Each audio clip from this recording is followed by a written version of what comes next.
And when His Excellency the Deputy President, during your inauguration, said exactly that we have found empty coffers, people thought the Deputy President didn't know what he was speaking about. Last Sunday, the Deputy President asserted that there are people who are looting this country dry. And I want to tell the people of Kenya, it is true.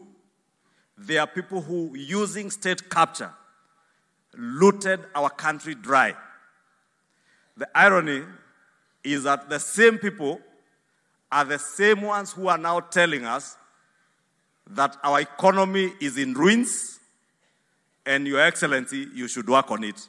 And that's why I agree with my brother Patrick, that they realize you have the means, you have the know-how, and you know exactly, and you have the plan, and you know exactly what to do with the plan to revive our economy.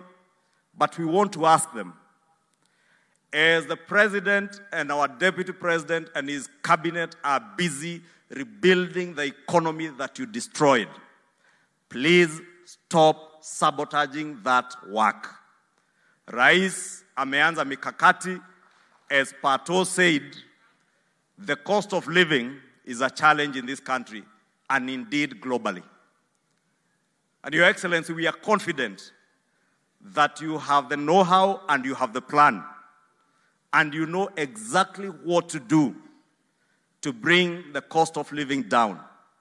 From our fertilizer subsidies to subsidizing production to ensure that Kenyans access cheaper food and the cost of living comes down.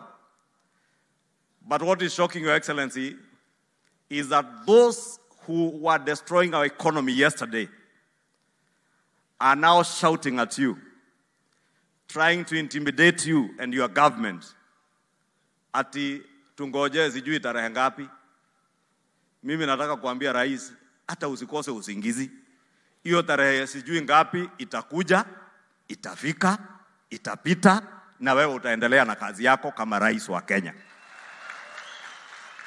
Ndugu yetu Kindiki amekuwa na kazi ngumu ya kupambana na bandits.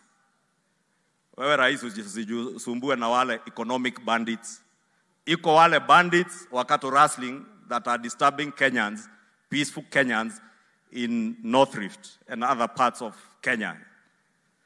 But there are also economic bandits who want to terrorize, sabotage our economy, and sabotage the good work that you have begun to rebuild our economy. Those economic bandits, wewe rais ujisumbue nao, wakizidi sana, Man Raymond, PS wa Interior, ako hapa. Na Kindiki, ako na experience sasa ya kupambana na bandits. Mupambane na wao kabisa. But we know what they are looking for. Please, we shall not give you what you are looking for. We know you are looking for chaos. We know you want to disrupt our cities. We shall not give you that. And I want to ask our brothers in Azimio, Your Excellency, hivyo ulisema, ukijipata kwa shimo, usiendelee kuchimba. Niliona, na sisi hapa Mlima Kenya tunaelewa. Tulikuwa na wengine, ukitaka kujua umezama na umeingia kwa shimo la kisiasa, ni wakati unasimama mbele ya runinga kama hizi, ukiongelesha Kenya, unaongea na lugha yako ya mama ya nyumbani. Hapo ndio unajua umeanza kuisha kisiasa. Na muliona ile serikali ingine, alikuwa rais wetu alianza kukusanya watu hapa Sagana, ambaye ndiye alikuwa sponsor ya Azimio na chairman ya Azimio, na akaanza kuturudisha kwa siasa ya ukabila. Sasa naona mtu ya kitendawili pia amerudi hapo.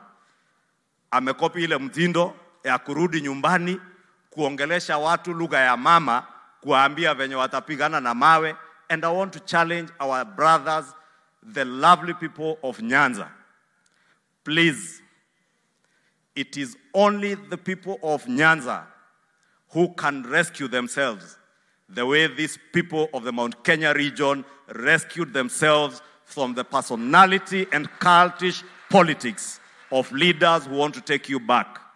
And I want to ask our brothers from around the country, Let us maintain peace. Let us support the government in the economic recovery of our country and bringing the cost of living down so that we are able to cater for our children's future and that of our country. Kwa hayo mengi rais, mimi nataka nikuambie jeshi lako kwa bunge liko tayari kukushikilia, kuhakikisha ya kuwa uchumi wetu umenawiri na umerudi mahali hayati mzee Mwai Kibaki alituacha. Wale waliotuweka kwa shimo la kiuchumi wasikusumbue, hao tutapambana na wao ili tukuachie kazi ya kujenga uchumi na kurudisha nchi yetu mahali ilikuwa. Kwa heshima, nataka sasa nimwalike rafiki yangu